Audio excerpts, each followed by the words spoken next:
Le grand lustre projetait une lueur éthérée sur la pièce, se reflétant sur les tables en acajou poli où l'on jouait fortune au moindre coup de carte. La soirée bourdonnait d'une tension tranquille. Une partie de poker à gros enjeux se déroulait dans l'opulente propriété d'Elliot Harrington, un homme dont le succès et la réputation étaient aussi méticuleusement entretenus que la collection de grands vins de sa cave. Lillian Harrington ajusta la délicate bretelle de sa robe bleu saphir. Son reflet la fixait dans le miroir de courtoisie. Elle avait appris à porter l'élégance comme une armure. Un silence témoignait du privilège que la fortune de son mari lui avait conféré ce soir-là.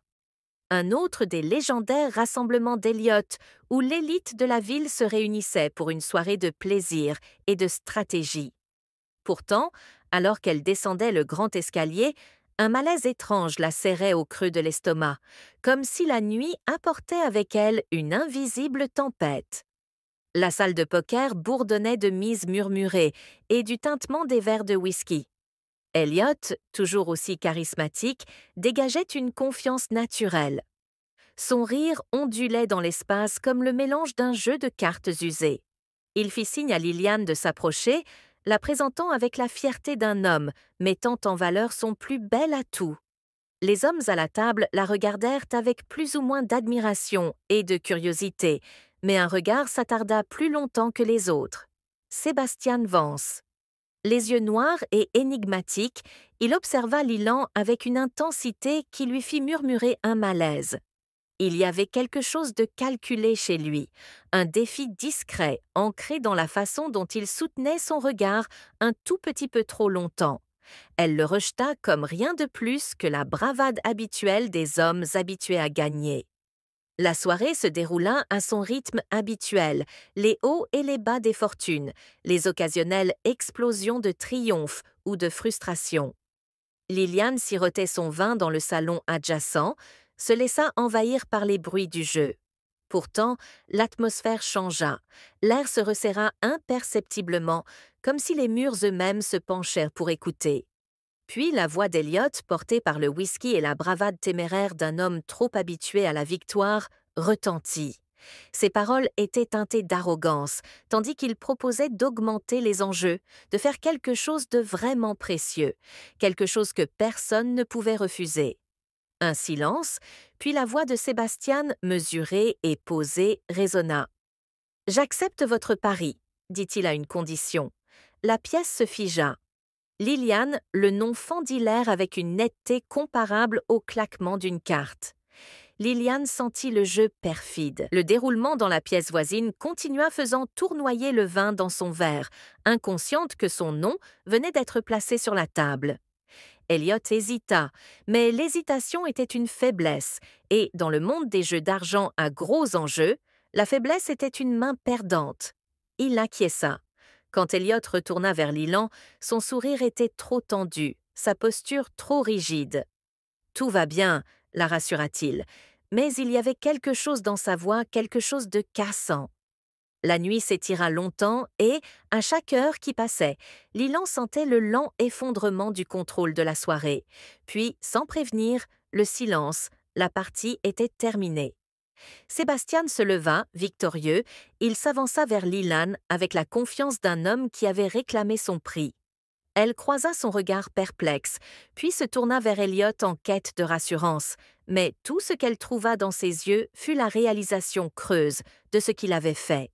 Sébastien lui tendit la main. « Disons-le. » Sa voix était douce comme du velours, mais indéniablement ferme.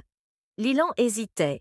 Une guerre faisait rage en elle, une vie de confiance luttant contre une inexplicable attirance vers l'inconnu, puis, sans vraiment comprendre pourquoi elle avait placé sa main dans la sienne, elle franchit à cet instant un seuil sans retour.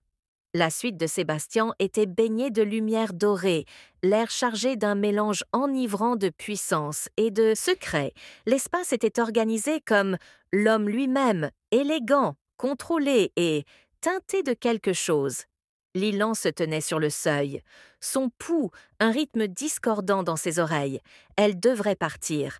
Elle devrait faire demi-tour. Mais lorsque Sébastien versa un verre de vin et le lui tendit avec l'ombre d'un sourire entendu, elle accepta. « Tu m'intrigues, Liliane, » murmura-t-il d'une voix imprégnée de quelque chose de plus que de la simple curiosité. « Dis-moi ce que ça fait d'être misé sur un jeu auquel on n'a jamais accepté, de jouer. » Ses doigts se crispèrent autour du verre. Son esprit était une cacophonie de contradictions. Mais au lieu de reculer, elle croisa son regard. Imperturbable. « Ce que ça fait de gagner un prix qu'on ne peut pas posséder, » rétorqua Sébastien en riant. Impressionné, « alors peut-être devrions-nous rendre ce jeu plus intéressant. » Et donc ils jouèrent non pas avec des cartes, mais avec des mots, des confessions non dites, des tentations murmurées, avec le lent dénouement. De faux semblants, Sébastien était un maître manipulateur, un homme qui maniait le charme comme une lame, mais Lilan n'était pas sans défense. Elle parait, manœuvrait, et, à chaque échange, l'équilibre entre eux changeait. La nuit s'étirait en quelque chose d'indéfinissable, une danse délicate entre défi et reddition. Et lorsque le dernier coup fut joué, ce ne fut pas par hasard, mais par choix. Alors que la lumière de l'aurore filtrait à travers les rideaux, Liliane se réveilla avec une clarté qui la glaça. Elle n'avait pas été qu'un pion dans le jeu de Sébastien.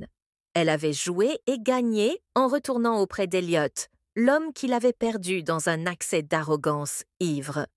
Elle le retrouva. Le poids de sa perte s'accrochait à lui. Sa confiance autrefois inébranlable était réduite à une façade fragile. Il essaya de la rejoindre pour récupérer ce qu'il avait risqué si imprudemment, mais Lilan n'était plus à lui. L'influence de Sébastien persistait, non pas en possession, mais en pouvoir. Il ne l'avait pas prise, il l'avait réveillée. Et donc, lorsque l'invitation suivante arriva, une autre soirée poker, un autre rassemblement d'hommes qui croyaient tenir le monde entre leurs mains. Liliane n'entra pas dans la pièce en tant qu'épouse, elle y entra en tant que joueuse. Cette fois, c'était à elle de décider.